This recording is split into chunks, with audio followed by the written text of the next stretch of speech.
กลับมาพบกับเชฟเจินอีกครั้งนะคะวันนี้เจินจะพาทุกท่านมาทำเมนูที่ขายดีแน่ๆนะคะนั่นก็คือเค้กมะพร้าวอ่อนนั่นเองค่ะเป็นเมนูที่เนื้อเค้กเบานะคะรสหวานละมุนนะคะแล้วก็หอมมะพร้าวอ่อนมากๆเลยค่ะเมนูนี้เป็นเมนูที่ร้านเบเกอรี่ส่วนใหญ่นะคะจะเป็นเมนูขายดีของที่ร้านค่ะสำหรับขั้นตอนและวิธีการทำนะคะไปรับชมกันเลยค่ะ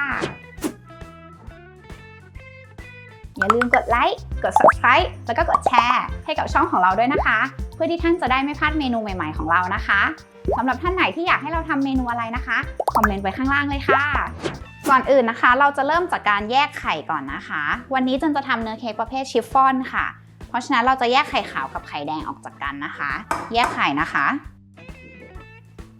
ใช้เปลือกไข่เป็นตัวช่วยแยกนะคะไข่แดงเราจะใส่ไว้ในชามผสมเลยนะคะแล้วก็ส่วนของไข่ขาวนะคะเราจะใช้ไว้ในอีกชามหนึ่งใส่ไว้ค่ะแยกทีละฟองแบบนี้เพื่อที่เผื่อถ้าเกิดว่ามีไข่แดงแตกเราจะได้เสียไข่แค่ฟองเดียวนะคะค่ะตอนนี้ส่วนไข่แดงที่เราแยกไว้นะคะเราจะเติมของเหลวในสูตรลงไปเลยนะคะอย่างแรกนะคะน้ำมะพร้าวค่ะต่อไปนะคะกะทิค่ะต่อไปนมสดนะคะแล้วก็น้ำมันพืชค่ะวันนี้นะคะเจนทำเค้กมะพร้าวนะคะเจนก็จะใส่กลิ่นมะพร้าวน้ำหอมลงไปประมาณ1/4 ช้อนชานะคะกลิ่นมะพร้าวน้ำหอมไม่ต้องใส่เยอะนะคะทีนี้นะคะตอนนี้ของเหลวตรงนี้ครบแล้วนะคะเดี๋ยวเราจะคนส่วนผสมให้เข้ากันก่อนด้วยตะกร้อมือค่ะคนให้ส่วนผสมเนียนเลยนะคะได้แบบนี้นะคะต่อไปจะใส่น้ำตาลค่ะน้ำตาลส่วนที่1นะคะสำหรับผสมในเนื้อเค้กกับเกลือค่ะเราคนให้เข้ากันนะคะทริคก็คือทุกครั้งที่ใส่น้ำตาลลงไปผสมกับไข่เนี่ยต้องคนทันทีนะคะเราอย่าแช่น้ำตาลทิ้งไว้ในไข่นานๆเพราะน้ำตาลเนี่ยจะไปกัดไข่ทำให้ไข่เป็นริ่มได้นะคะก็จะไม่เนียนคนเรียบร้อยแบบนี้นะคะต่อไปเราจะใส่ของแห้งลงไปค่ะของแห้งของเราก็คือแป้งเค้กนะคะกับผงฟูเราจะร่อนลงไปนะคะแป้งเค้กนะคะแล้วก็ผงฟูค่ะร่อนส่วนผสมลงไปนะคะ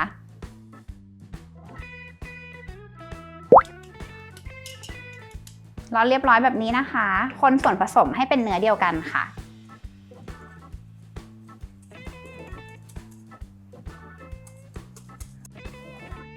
เราก็จะแค่คนส่วนผสมให้เนียนนะคะให้ไม่มีเม็ดแป้งค่ะ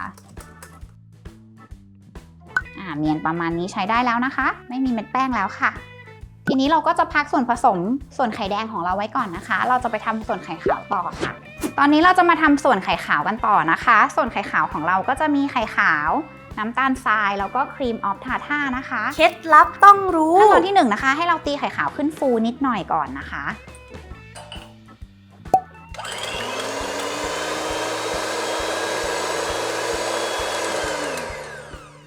สเต็ปแรกตีให้เป็นฟองหยาบๆแบบนี้เหมือนฟองสบู่นะคะเราจะใส่ครีมออฟทาท่าลงไปเลยค่ะต่อด้วยน้ำตาลทรายส่วนที่1น้ำตาลทรายเราจะแบ่งเป็น3ส่วนนะคะแล้วก็ตีให้ขึ้นฟูค่ะ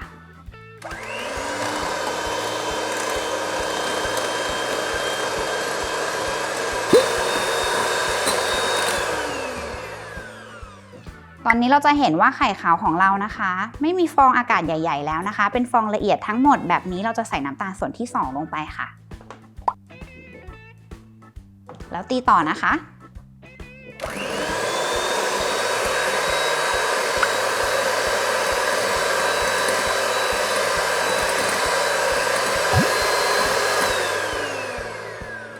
จังหวะนี้จะเห็นว่าไข่ขาวเริ่มมีความเงานะคะแล้วก็เนื้อโฟมค่อนข้างละเอียดแล้วก็แน่นนะคะเราจะเติมน้ำตาลส่วนที่3ลงไปเลยค่ะ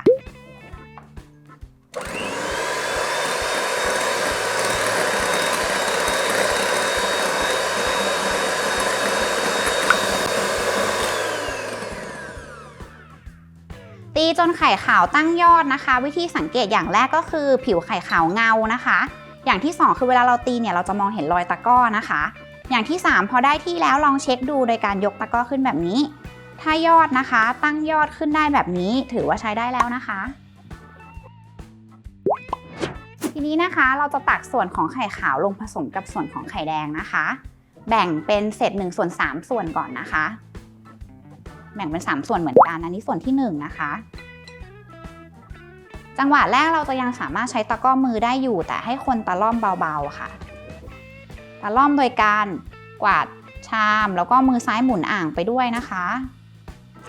มือขวาเราก็กวักไปเรื่อยๆค่ะมือซ้ายเราก็หมุนอ่างไปเรื่อยๆเหมือนกัน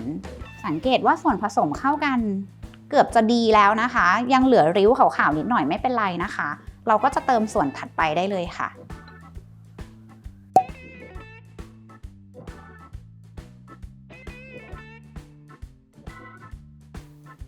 อันนี้คือเติมไข่ขาวส่วนที่2นะคะตะล่อมเหมือนเดิมนะคะตะล่อมและหมุนอ่างไปด้วยนะคะวิธีนี้จะทำให้เค้กฟองอากาศที่เราสร้างไว้ในไข่ขาวนะคะยุบตัวได้ช้ากว่าการที่คนผสมแรงๆค่ะจังหวะที่2เรียบร้อยนะคะตอนนี้เจนจะเปลี่ยนเอาตะกร้อมือออกแล้วนะคะเจนจะมาใช้ไม้พายอย่างเดียวค่ะนี่เป็นไข่ขาวส่วนสุดท้ายนะคะ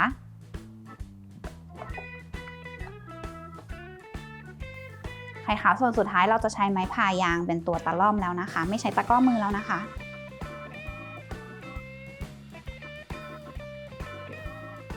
ตอนนี้ส่วนผสมของเราก็ได้ที่แล้วนะคะเข้ากันดีแล้วนะคะพร้อมที่จะเทลงพิมพ์ค่ะพิมพ์นะคะเจนก็รองกระดาษไขไว้ที่ก้นแล้วก็ขอบเรียบร้อยนะคะไม่ได้ทาไขมันอะไรเลยนะคะเทส่วนผสมลงพิมพ์ได้เลยค่ะ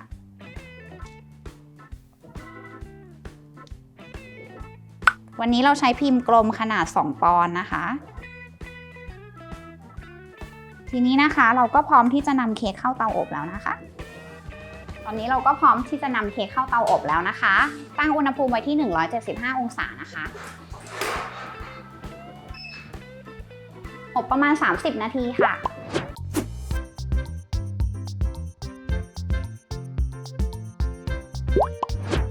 ระหว่างที่เรารอเนื้อเค้กอบอยู่นะคะตอนนี้เราจะมาทำส่วนของหน้ามะพร้าวนะคะเดี๋ยวเราจะเริ่มจากการหั่นเนื้อมะพร้าวก่อนค่ะอันนี้คือเนื้อมะพร้าวที่เจินแคะออกมาจากลูกมะพร้าวเรียบร้อยแล้วนะคะเดี๋ยวเราจะมาหั่นเป็นเส้นๆกันค่ะเราก็จะหั่นเนื้อมะพร้าวนะคะเป็นเส้นนะคะ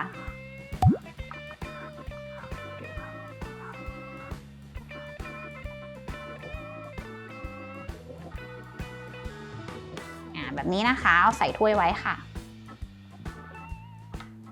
เนื้อมะพร้าวจริงๆใส่เยอะใส่น้อยได้ตามชอบนะคะแต่ว่าวันนี้จนใช้2 ลูกนะคะ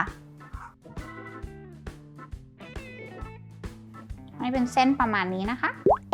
ตอนนี้เราจะมาเริ่มทำส่วนของหน้าคัสตาร์ดมะพร้าวกันนะคะสำหรับที่จะใช้เป็นหน้าของเค้กมะพร้าวเราส่วนผสมอย่างแรกนะคะน้ำมะพร้าวค่ะใส่ลงไปในหม้อค่ะนมสดนะคะแล้วก็วิปปิ้งครีมค่ะน้ำตาลทรายค่ะแล้วก็เกลือเล็กน้อยนะคะช่วยตัดรสค่ะแล้วก็จะมีแป้งกวนไส้นะคะอันนี้จะช่วยทำให้ส่วนผสมคัสตาร์ดมะพร้าวของเราข้นหนืดค่ะ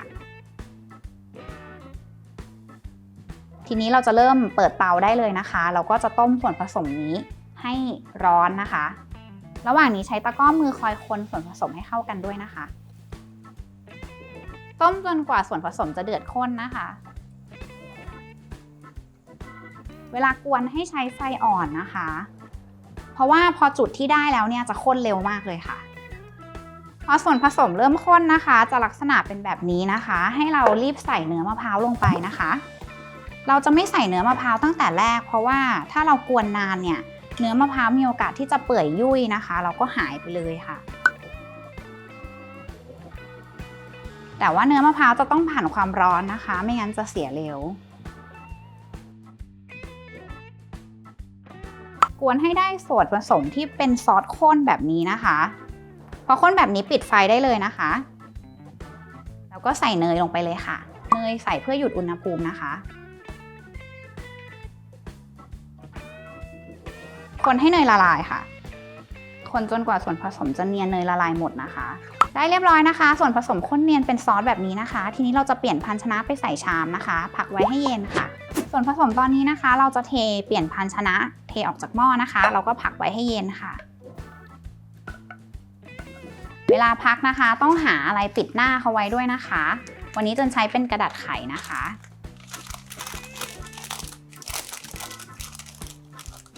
ปิดแบบสัมผัสลงไปกดให้แนบกับผิวหน้าของ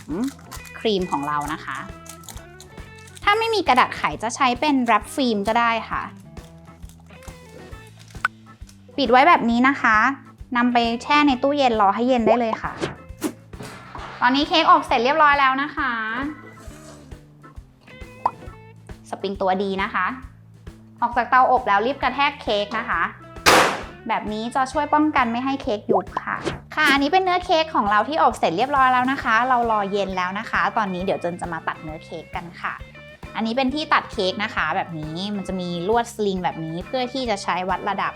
ของการตัดเนื้อเค้กให้เรียบตรงนะคะเราก็จะเริ่มตัดเลยนะคะสไลด์ไปค่ะสไลด์ให้เข้าไปในเนื้อเค้กแบบนี้เรียบร้อยแล้วนะคะอันนี้เป็นส่วนฝานะคะมันมีรอยร้าวเยอะนะคะจนก็จะตัดอีกชั้นหนึ่งนะคะ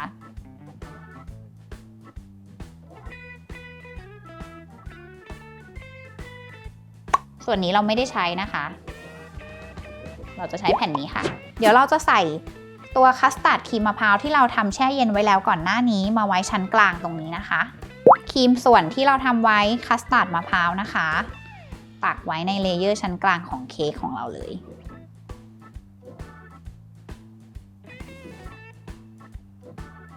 ประมาณครึ่งหนึ่งนะคะอีกครึ่งหนึ่งเราจะเก็บไว้แต่งหน้าข้างบนนะคะปาดให้เรียบนะคะคร่าวๆก็พอค่ะทีนี้เราจะนำเนื้อเค้กแผ่นบนที่เราสไลด์เก็บไว้แล้วเมื่อกี้เอามาวางทับลงไปนะคะแล้วก็กดตรงกลางนิดหน่อยกดตรงกลางนิดหน่อยเพื่อให้แนบกันกับชั้นครีมของเราค่ะทีนี้เราจะไปตีวิปปิ้งครีมที่เราจะนำมาตกแต่งปาดรอบๆเค้กของเรานะคะค่ะอันนี้ก็เป็นวิปปิ้งครีมนะคะที่เราจะเตรียมมาปาดหน้าเค้กของเรานะคะตัวนี้เป็นวิปปิ้งครีมรสจืดนะคะเดรี่แล้วเราก็จะใส่น้ำตาลไอซิ่งลงไปนะคะหลังจากนั้นใช้เครื่องตีนะคะตีสปีดสูงสุดได้เลยค่ะ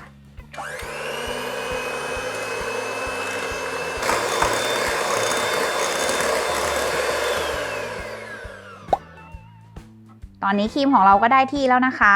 แน่นดีแล้วแบบนี้ค่ะพอครีมของเราได้ที่แล้วแบบนี้นะคะจนจะเตรียมถุงบีบที่ใส่หัวบีบเป็นหัวดาวแบบนี้ไว้นะคะสำหรับที่จะใช้บีบตกแต่งเป็นดอกรอบๆตัวเค้กของเรานะคะจากนั้นตักครีมส่วนหนึ่งนะคะใส่เข้าไปในถุงบีบของเราไม่ต้องเยอะมากนะคะแค่พอบีบรอบเค้กก็พอค่ะประมาณนี้นะคะส่วนครีมเมื่อกี้นะคะในถุงนี้นะคะพักรอไว้ก่อนนะคะครีมที่เหลือตรงนี้เราจะเอาไปปาดเค้กของเรากันค่ะตอนนี้เรามีครีมพร้อมแล้วเค้กของเราก็พร้อมแล้วนะคะเดี๋ยวเราจะเริ่มปาดเค้กกันนะคะจนจะใช้วิธีการแปะครีมลงไปที่หน้าเค้กก่อน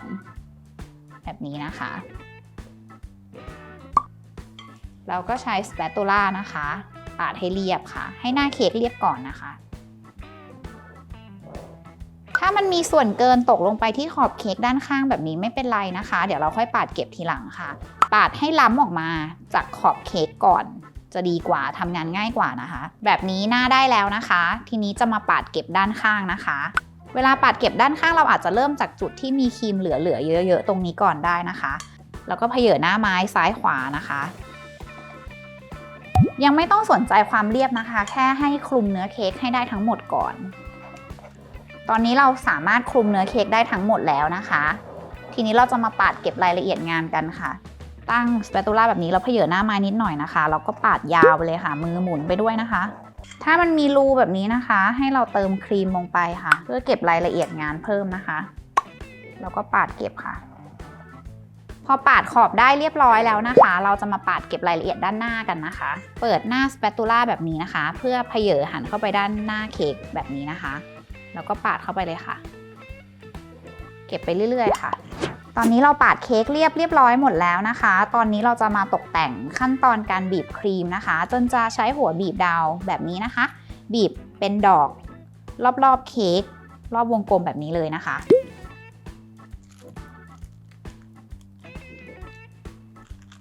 บีบให้ดอกติดกันนะคะบีบไปเรื่อยๆเลยค่ะจนเต็มวง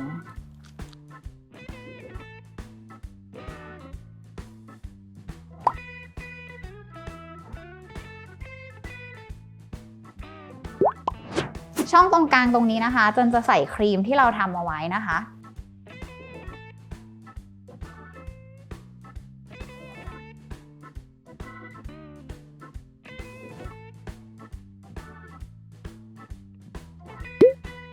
เสร็จเรียบร้อยแล้วนะคะกับเมนูเค้กมะพร้าวอ่อนของเราค่ะ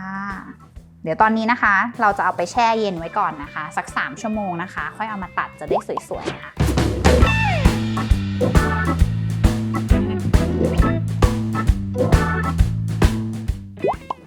เสร็จเรียบร้อยแล้วนะคะกับเมนูเค้กมะพร้าวอ่อนของเราค่ะสำหรับเมนูเค้กวันนี้นะคะรสชาตินะคะหวานละมุนนะคะไม่ได้หวานจัดจนเกินไปแถมยังหอมมะพร้าวมากๆด้วยค่ะเมนูนี้นะคะจะทำขายเป็นปอนด์เป็นเค้กวันเกิดทั้งก้อนเลยหรือจะตัดขายเป็นชิ้นแบบในร้านคาเฟ่ก็ได้ค่ะเป็นเมนูที่ลูกค้านิยมทานนะคะสำหรับคลิปต่อไปจะเป็นเมนูอะไรนั้นอย่าลืมติดตามรายการของเราด้วยนะคะสวัสดีค่ะอย่าลืมกดไลค์กด Subscribe แล้วก็กดแชร์ให้กับช่องของเราด้วยนะคะเพื่อที่ท่านจะได้ไม่พลาดเมนูใหม่ๆของเรานะคะสำหรับท่านไหนที่อยากให้เราทำเมนูอะไรนะคะคอมเมนต์ไว้ข้างล่างเลยค่ะ